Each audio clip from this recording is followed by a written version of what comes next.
Assalamualaikum warahmatullahi wabarakatuh. Sorry, tadi masih di jalan. Ada yang bisa dibantu, Mbak ya? Enggak, kirain saya bisa masuk ke itu, pengen curhat aja kasihan teman saya itu di sini. Boleh, silakan. Tapi ingat ya, jangan pernah menyebut siapapun, termasuk namamu sendiri. Karena saya Iya, tidak iya, ingin Mbak. setelah viral suruh take down. Kenapa, sayang? Iya, ini kawanku kan baru kerja di sini. Nah, dia itu ninggalin keluarga dia. Nah, sekarang ini dia itu kayak baru di majikan baru karena dulu di interminit gara-gara nyuri duit tapi nggak kebukti. Nah, sekarang pindah ke majikan baru. Cuma masalahnya majikan ini baik banget. Masalahnya itu keluarga. Keluarganya siapa? Keluarganya dia. Jadi si suaminya ini punya perempuan lain. Tapi tinggalnya di Hong Kong. Si perempuannya ini sama-sama TKW gitu, satu kampung. Nah, yang saya... Suaramu hilang, Mbak. Halo? Halo? Halo? Halo? Saya minta maaf, suaranya hilang, jadi saya telepon lagi ya, Mbak ya. Saya minta maaf. Kurang tahu kenapa dia suaranya hilang-hilang. Halo? Halo, ada suara Mbak Yuni? Suaramu mati tiba-tiba, kenapa sayang? Iya, matikan YouTube juga lagi ngeliat YouTube sampean tuh ya. Nah, pas itu si perempuannya ini neror, adik neror aja, ngimbokin aja tiap hari. Sebentar ya sayang ya. Ya, Keburu waktu katanya, Oke. Terus? Yang katanya saya mau wanita baik-baik, saya pengen tahu suami itu masih suami kamu atau bukan, karena saya sebelum mencari jodoh itu saya harus tahu siapa dia. Nah, sedangkan dia udah tahu kalau si laki-laki itu ada istri. Kan kenapa masih ngimboki terus, nerori terus si istrinya ini yang kerja di sini. Jadi dia itu kayak apa ya, kayak stres gitu, kayak pikirannya itu aduh, pengen mempertahankan keluarga karena ada anak. Satu lagi dia stres karena imbokannya si pelakor ini. Lah dia pelakor kenapa disetresin, mah diblok aja loh. Sudah diblok, ganti akun lagi, up di FB dia. Gini loh Mbak. Sebentar. Tujuan pelakor itu kan ingin menghancurkan dia. Kalau dia pulang Indonesia kan dia hancur. Kan tujuannya seperti itu. Kalau dia larut dalam kayak gitu, dalam masalahnya ya dia hancur.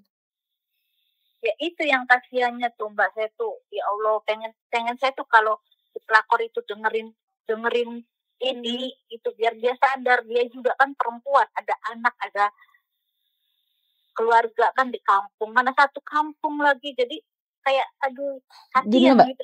Gini sayang, pelakor bisa melakukan apapun terserah dia, tapi kamu bisa melakukan apapun terserah kamu, dan tidak ada siapapun yang bisa menghalang-halangi kamu untuk sukses. Jadi menurutku, ya pelakor biarkan jadi pelakor, yang kamu jadi dirimu sendiri. Karena pelakor kalau kasihan gak jadi pelakor sayang. Bener nggak? Iya bener persisnya Mbak, 1001 cara lah dia. Betul, jadi memang tujuan pelakor itu agar mbaknya itu nggak kuat pulang Indonesia, kan jadinya dia miskin, jelek, ya jelas si pelakor yang menang. Ya itu memang tujuan. Seseorang menghancurkan itu karena pingin kamu down, pingin kamu hancur. Lah kalau kamu jatuh dalam perangkap mereka, ya udah selesai. Memang itu tujuan dia untuk menghancurkan kamu sayang. Paham nggak maksudku? Paham. Kasihan saya melihatnya tuh Mbak. Bukan gini lah, kasihan sama dia, tapi tidak ada yang bisa buat dia bangkit kecuali dirinya sendiri. Jadi dia harus bangkit. Ini malah bukan pesan buat pelakornya, tapi pesan buat dianya. Kenapa? Kalau kamu pingin sukses, lepaskan semua itu. Kalau memang laki-laki itu mencintai, lebih memilih pelakor, kamu bunuh diri di depannya pun nggak ada gunanya, Mbak. Laki-laki kalau sudah mencintai wanita lain, percuma. Kamu telanjang di depannya pun dia nggak mau sama kamu. Iya, mana anaknya masih kecil, keluarganya. Betul, lebih baik mempertahankan dirinya sendiri, dia harus bekerja lebih sukses lagi, balas dendam dengan cara yang elegan. balas dendam dengan membuktikan bahwa dia itu lebih baik lagi daripada pelakor. Bukan malah marah balik sama pelakor. Wong memang tujuannya pelakor memang harus dimarahin. Tujuan pelakor kan seolah-olah dia yang dianiaya. Paham nggak maksud? Tapi nggak paham soal status ini juga kayak gitu. Jadi mengatasnamakan nama baik dia sendiri, menjatuhi kawan saya tuh. Jadi dia dianggapnya tuh baik gitu. Iya, makanya tujuan si pelakor memang untuk menghancurkan. Jadi kalau dia hancur ya diketawain dong, pelakornya menang dong. Tapi kalau dia tetap berdiri tegar di Hong Kong sini dan kalau memang suaminya setia ya lain kali diambil, kalau dia nggak setia ya udah. Ya, kata saya berikan juga aja. Kayak gitu, udah pikirin anak aja, nggak usah mikirin suami. Suami mah ibaratnya pakai batok juga bisa nyari duit, nyari makan buat dirinya sendiri. Kamu yang diutamain anak. Aku bilang kayak gitu. Betul. Tapi ya tahu sendirilah Mbak Yoni kayak gimana kalau perempuan lagi depresi kan. Ngerti. Cuman apa yang bisa dia buat dia bangkit adalah cita-cita dia untuk dirinya sendiri. Kasaran orang ngomong, nggak apa-apa aku jelek. Nggak apa-apa aku ditinggal suami. Setidaknya saya tidak melakukan kesalahan dalam hidup saya. Setidaknya saya bisa membuktikan tanpa laki-laki saya bisa hidup. Kan saya selalu bilang toh Mbak, laki-laki banyak uang, 10 perempuan gak cukup. Tapi perempuan banyak uang, 1 laki-laki gak butuh. Nah itu perempuan. Jadi yos biarkan apapun yang terjadi. Saya tidak akan berpesan pada pelakor karena saya tidak ada hubungan dengan pelakor. Kalau saya pribadi, saya lebih menekankan pada teman kamu. Gimana caranya untuk berdiri tegar tanpa ada suami. Bukan nyuruh bercerai loh. Karena dalam ajaran agama saya bercerai itu nggak boleh. Paham nggak maksudku? Siapapun melarang perceraian. Cuman kita harus bangkit dulu. Perkara wong lanang ya kita atur belakang sayang. Jujur kalau masalah selingkuh itu saya malah tidak ingin menasehati pelakor. Karena pelakor itu otaknya memang ke sana sayang. Otaknya memang merusak. Dan pelakor itu tidak ada kecuali laki-lakinya tidak mengimbangin. Jadi dua-duanya itu aku bisa bilang bangsat. Iya, sampai untuk mempertahankan keluarga tuh Mbak, apa yang dipengenin suami tuh tahan dia berutang di sini, utang sana, utang sini, tapi belumlah ke bank mah belum, saya tahan dia jangan sampai utang bank, saya bilang. Gini loh Mbak, karena memang tujuan suami adalah ambil uang dia. Jadi dia harus bertahan dan buktikan gak usah kasih uang dia biar dia sama pelakornya. Nah, apa gunanya pelakor? Ya dimintain uang dong. Iya, saya juga bilang kayak gitu kan. Pelakornya itu kan di sini udah sukses, udah berpuluh-puluh tahun di sini, tapi dia nggak bisa pulang. Kenapa coba? Karena dia duitnya habis. Aku bilang buat nempanin laki-laki lain sebelum suami kamu. Udah kamu pertahanin aja diri kamu di sini. Mumpung majikan lagi baik, mumpung kamu enak kerjanya, nggak terlalu diproses. Dan pesan saya ya Mbak ya, pesan saya tahun 2023 Indonesia mengalami inflasi di mana kemungkinan besar ekonomi di Indonesia amburadul. Ekonomi di Indonesia kemungkinan besar amburadul. Jadi kalau dia mempertahankan suaminya dan pulang ya nggak masalah. Tapi kalau dia ingin berdiri tegar tanpa siapapun yang bisa mengalahkan dia ya dia harus bertahan.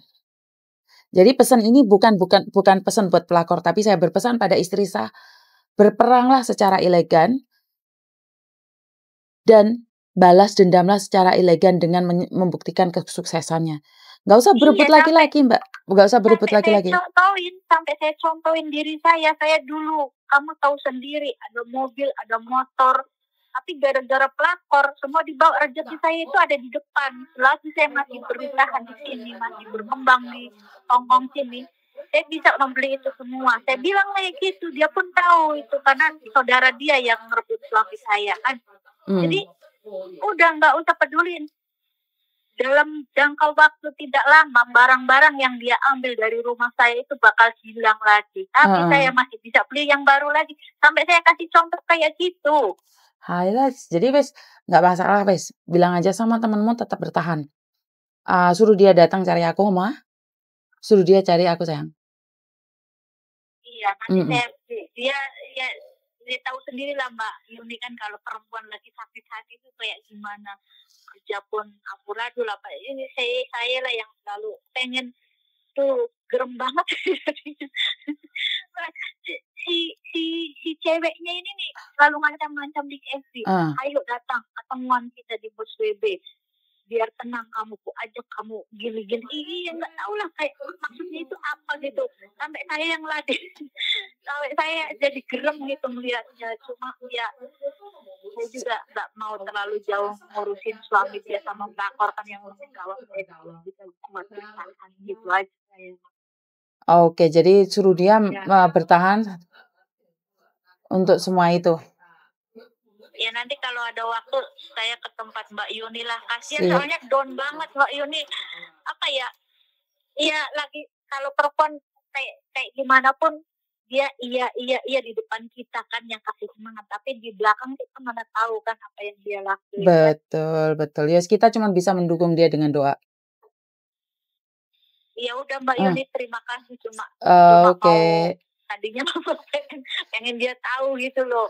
Jangan, kita nggak boleh berpesan pada orang lain, gitu. Tapi kita berpesan pada diri kita sendiri, ngerti nggak?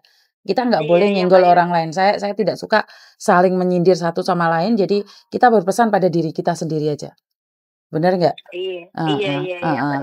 Oke, terima kasih ya Pak. Selamat pagi. Terima kasih. Gini Mbak ya, saya selalu bilang bahwa YouTube saya bukan untuk menyindir atau menyinggung orang lain. Jadi saya tidak ada pesan buat pelakor karena itu hak Anda. Selagi Anda mampu lakukan apa yang Anda mau. Tapi ingat saya percaya dengan Karmayanti dan Karmayanto. Dan buat mbaknya yang saat ini lagi kecewa, benar nggak? Yang mbaknya lagi kecewa karena suaminya diambil orang. Cara yang lebih elegan adalah membuktikan agar kamu sukses. Bukan kamu langsung pulang Indonesia mempertahankan suamimu. Kamu pulang Mbak. Pulang di Indonesia. Kalau seorang laki-laki pengen selingkuh, dia tetap selingkuh. Jadi nggak ada cara yang lainnya. Jadi itu aja dari saya, kurang lebihnya saya minta maaf. Wassalamualaikum warahmatullahi wabarakatuh. Berkat Tuhan mengalir atas kita semua. Semoga semua makhluk bahagia dan amin.